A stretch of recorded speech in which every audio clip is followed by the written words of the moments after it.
नमस्कार. महाराष्ट्रात सध्या महानगरपालिकांची रणधुमाळी सुरू आहे. काल एक बातमी वाचली त्यानुसार 66 जागा महायुतीसाठी बिनविरोध मिळालेल्या आहेत. म्हणजे नगरसेवक 66 ठिकाणी महायुतीचे, ज्यात 44 BJP आणि 22 आय थिंक शिंदे गटाचे असं बिनविरोध नेमले गेलेले आहेत. भाजपचा कार्यकर्ता, महायुतीचा समर्थक म्हणून मला खूप अत्यंत आनंद झाला या गोष्टीचा. आणि कारण ह्याचा अर्थ असाच आहे की भाजपची सत्ता जवळजवळ या नगरपालिकांमध्ये जवळजवळ सगळीकडं फिक्स झाल्यासारखं झालेलं आहे.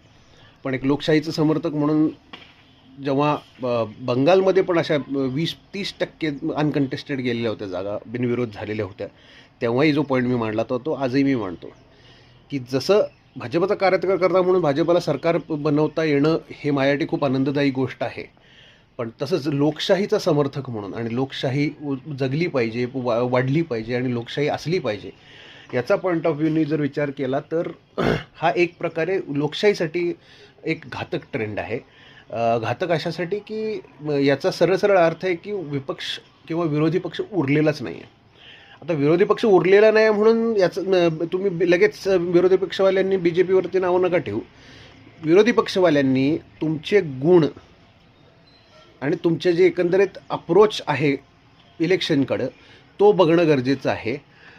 मी ह्याच्या आधी पण वारंवार बोललेलो आहे की राहुल गांधींचं नॉन इश्यूजचा इश्यू बनवण्याचा प्रयत्न करणं तुमच्यासाठी सगळ्यात मोठा धोकादायक गोष्ट झालेली आहे, सगळ्यात मोठी धोकादायक गोष्ट झालेली आहे. इश्यूजवरती येऊन भांडणं आणि जिथं खरंच देशाचा विषय येतो तिथं देशाच्या बाजूनं आणि सरकारच्या बाजूनं उभं राहणं हेच करणं नितांत गरजेचं आहे तुमच्या सगळ्यांना.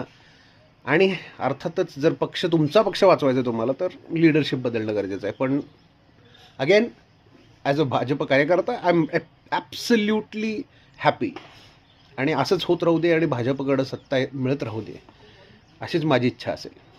जय हिंद, जय महाराष्ट्र.